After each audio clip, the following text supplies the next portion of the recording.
Good evening guys, this side Ayushi. तो guys आज हम एसएमसी के दूसरे कॉन्सेप्ट को सीखने वाले हैं जिसको हम बोलते हैं इंड्यूसमेंट। तो इंड्यूसमेंट एक ऐसा कॉन्सेप्ट है जिसका यूज करके हम मार्केट के हाई और लो को आइडेंटिफाई करते हैं और इंड्यूसमेंट का यूज करके हम लोग ट्रैप ट्रेडिंग भी कर सकते हैं। तो इंड्यूसमेंट को अच्छे से देखना और समझने की कोशिश करना। और अगर चैनल पर नए हो तो चैनल को सब्सक्राइब कर लेना, वीडियो को लाइक कर लेना और कमेंट करके जरूर बताना कि वीडियो कैसा लगा। तो चलो वीडियो को स्टार्ट करते हैं। तो गाइस अगर हम लोग बात करें कि हम लोग को इंड्यूसमेंट को फाइंड कैसे करना है, तो उससे पहले हमें कुछ देखना पड़ेगा, जैसे कि मार्केट या तो अप ट्रेंड में हो या तो डाउन ट्रेंड में हो। तो जैसा है कि मार्केट यहाँ पर अभी अप ट्रेंड में है, तो हमें अप ट्रेंड में आईडीएम को कैसे फाइंड करना है, मतलब इंड्यूसमेंट को कैसे फाइंड करना है। तो हमें अप ट्रेंड में इंड्यूसमेंट को फाइंड करने से पहले ये देखना पड़ेगा कि मार्केट का स्विंग हाई और स्विंग लो कौन सा है। तो मार्केट का अभी ये स्विंग लो है और ये है स्विंग हाई। तो अगर आपने स्विंग लो और स्विंग हाई को फाइंड कर लिया है, तो उसके बाद हमें क्या देखना है कि मार्केट जैसे ही स्विंग हाई को ब्रेक करेगा और उसके ऊपर क्लोजिंग करके ब्रेक ऑफ स्ट्रक्चर देगा, तो ब्रेक ऑफ स्ट्रक्चर देने के बाद हमें क्या फाइंड करना है कि मार्केट जैसे ही ब्रेक ऑफ स्ट्रक्चर देगा तो उसका जो भी फर्स्ट स्विंग लो होगा, मार्केट के ब्रेक ऑफ स्ट्रक्चर देने के बाद जो भी फर्स्ट स्विंग लो होगा, मार्केट उसको आकर नीचे की तरफ ब्रेक करेगा और अपने किसी पीओआई से आईडीएम देने के बाद जो भी फर्स्ट पीओआई होगा, मार्केट उसको टैप करेगा और टैप करने के बाद ऊपर की तरफ चला जाएगा। तो जैसे ही मार्केट टैप करता है और ऊपर की तरफ जाकर न्यू ब्रेक ऑफ स्ट्रक्चर देता है, तो ये जो हमारा स्विंग लो था ये शिफ्ट हो जाता है यहाँ पर।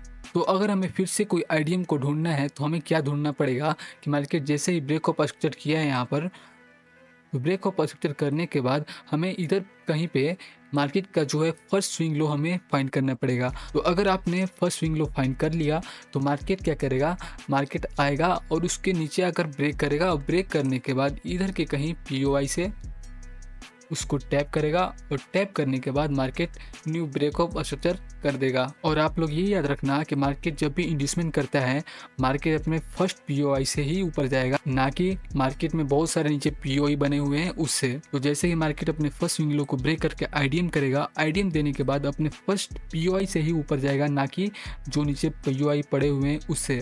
ये बात का आपको खासकर ध्यान रखना है, नहीं तो आप वेट करते ही रह जाओगे और मार्केट अपने फर्स्ट पीओआई को टैप करेगा और नेक्स्ट ब्रेक ऑफ स्ट्रक्चर कर देगा और आप वेट करते ही रह जाओगे। और हाँ, एक बात और ध्यान रखना है कि मार्केट में आईडीएम करने पर कैंडल का क्लोजिंग जरूरी नहीं होता है। मार्केट या तो कैंडल क्लोजिंग करे या तो ना करे, हमें उससे कोई भी फर्क नहीं पड़ता है। हमें फर्क तब पड़ेगा जब मार्केट ब्रेक ऑफ स्ट्रक्चर देने के बाद कैंडल क्लोजिंग ऊपर की तरफ ना दे। और ऐसा आइडिया में कुछ नहीं है, मार्केट या तो कैंडल क्लोज करे या तो ना करे, उससे कोई फर्क नहीं पड़ता। तो अभी हम लोग बात करें कि बेरिश ट्रेंड में हम लोग आईडीएम को कैसे फाइंड करेंगे।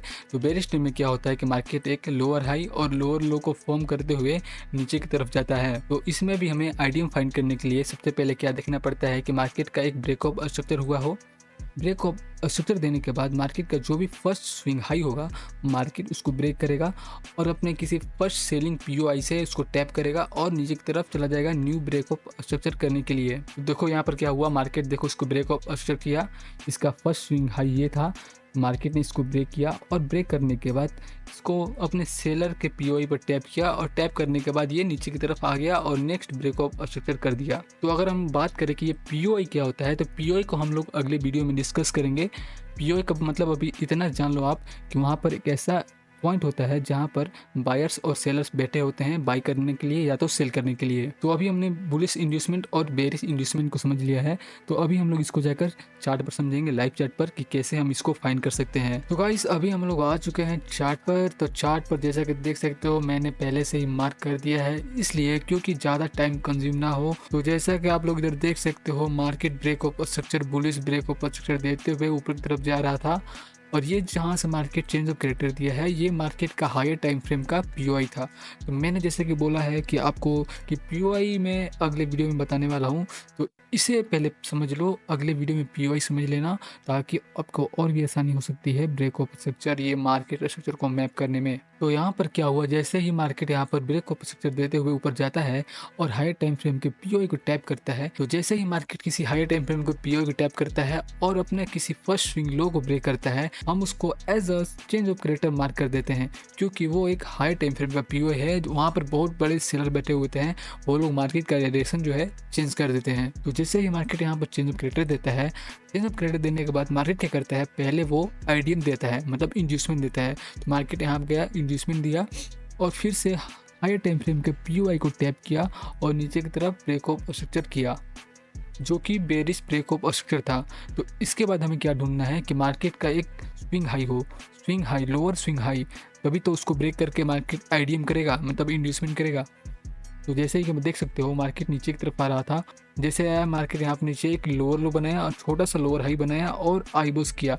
ये आईबोस क्या होता है कि मार्केट में बहुत बड़े बड़े ट्रेंड होते हैं, तो बहुत बड़े बड़े ट्रेंड में होता है जो है कि लो टाइम फ्रेम में छोटे छोटे ट्रेंड बनते हैं, तो उसी को हम मतलब कि इंटरनल आईबोस बोलते हैं। जैसे कभी हम लोग 30 मिनट के टाइम फ्रेम पे हैं, तो यहाँ पर 15 मिनट में एक ट्रेंड चल रहा होगा जिसका आईबोस यहाँ पर हुआ है। ब्रेकअप स्ट्रक्चर हो या फिर आईबोस हो, मार्केट उसका फर्स्ट स्विंग हाई को जैसे ही ब्रेक करेगा, उसको हम एज अ इंड्यूसमेंट मार्क कर देंगे ऐसे, और उसके बाद जो भी फर्स्ट पीओआई होगा हमें उसे वहाँ पर सेल करना है।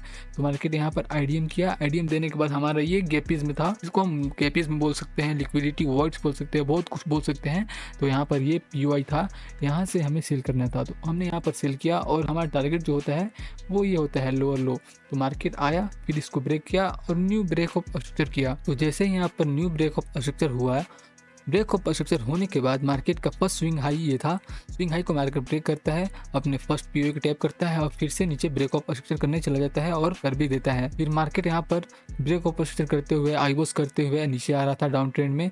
तो यहाँ पर क्या हुआ, मार्केट ने यहाँ पर गया, तो यहाँ पर क्या हुआ, मार्केट क्या किया, यहाँ पर अपने आईडीएम लिया, फर्स्ट पीओ को टैप किया और नीचे की तरफ ब्रेक ऑफ स्ट्रक्चर दिया, और उसके बाद क्या होता है कि मार्केट जाकर इसके मेन स्विंग हाई को ब्रेक कर देता है। आपने अगर पिछला वीडियो देखा है मेरा, तो आपको पता होगा कि मार्केट जैसे ही अपने स्ट्रॉन्ग हाई को लेवल को ब्रेक करता है तो वहाँ पर चेंज ऑफ कैरेक्टर हो जाता है। तो मार्केट यहीं पर हुआ, यहाँ पर जैसे ही यहाँ पर चेंज ऑफ कैरेक्टर हुआ, मार्केट का swing high, major swing high break हुआ और चेंज ऑफ कैरेक्टर हुआ। चेंज ऑफ कैरेक्टर होने के बाद हमें क्या ढूंढना पड़ता है कि मार्केट का एक स्ट्रॉन्ग पीओआई कहाँ पर है। मार्केट का स्ट्रॉन्ग पीओआई था वो ये था, लिक्विडिटी वर्ड्स था, प्लस में यहाँ पर एक ऑर्डर ब्लॉक भी था। ये एडवांस ऑर्डर ब्लॉक है जो कि मैं अगले वीडियो में भी बता सकता हूँ, या फिर मैं आने वाले अगले वीडियोस में आपको समझा दूंगा। तो जैसे यहाँ पर चेंज ऑफ कैरेक्टर हुआ, मार्केट यहाँ पर आईबोस बनाया, आईबोस का ब्रेक ऑफ स्ट्रक्चर हुआ, आईबोस का ब्रेक ऑफ स्ट्रक्चर होने के बाद मार्केट क्या करता है, इसका फर्स्ट स्विंग लो इसको आकर ब्रेक करता है, इसको हम एज ए इंड्यूसमेंट मार्क कर देते हैं। और ये बात याद रखना, मार्केट जब भी एक चेंज ऑफ कैरेक्टर देता है, हमें बाई कहाँ से करना है, मार्केट का स्ट्रीम पीओआई से, मतलब जो सबसे लास्ट में पीओआई होगा हमें वहाँ से बाइंग करना है। तो मार्केट का जो स्ट्रीम पीओआई था वो ये था एडवांस ऑर्डर ब्लॉक, तो हमें यहीं से बाई करना था। तो मार्केट देखते हैं आता है कि नहीं। मार्केट यहाँ पर लिक्विडिटी क्रिएट करते हुए, नीचे की तरफ आया, इस पीओआई को टैप किया और हमें यहाँ से बाइंग करना था। हमने यहाँ पर बाइंग किया और हमारा टारगेट जो फर्स्ट टारगेट हुआ वो ये होगा, ये लेवल होगा जो कि हायर हाई था। तो जैसे ही मार्केट यहाँ पर पीओआई पर टैप करता है और इसको ब्रेक करता है, हम इसको as a break of structure mark कर देते हैं और उसके बाद मार्केट ऐसे ही ऊपर जा रहा है। अभी ये मार्केट चल ही रहा है, मैं तभी आपको बता रहा हूँ लाइव मार्केट में, जैसे कि आप लोग देख सकते हो। तो यहाँ पर जैसे ही ब्रेक ऑफ स्ट्रक्चर हुआ है, मार्केट का जो है आईडीएम यहाँ पर पड़ा हुआ है, तो मार्केट क्या कर सकता है, मार्केट धीरे धीरे गिरते हुए यहाँ पर आएगा और उसका जो पीओआई है वो यहाँ पर पड़ा हुआ है। तो मार्केट कोशिश करेगा कि यहाँ से ऊपर जाए, नीचे आए, ऊपर जाए, धीरे धीरे कोशिश करेगा, वो यहाँ पर आएगा और यहाँ से मार्केट एक न्यू ब्रेक ऑफ स्ट्रक्चर के लिए ऊपर की तरफ जाएगा। और अगर मार्केट यहाँ पर आता है और यहाँ से ऊपर जा नहीं जाता है और वो क्या करता है कि मार्केट इसके लो को ब्रेक कर देता है, तो यहाँ पर क्या होगा कि मार्केट का एक चेंज ऑफ कैरेक्टर हो जाएगा और मार्केट के यहाँ से गिरने के हाई चांस हो जाएंगे। तो इस वीडियो को यहीं पर खत्म करते हैं और मिलते हैं किसी अगले वीडियो में।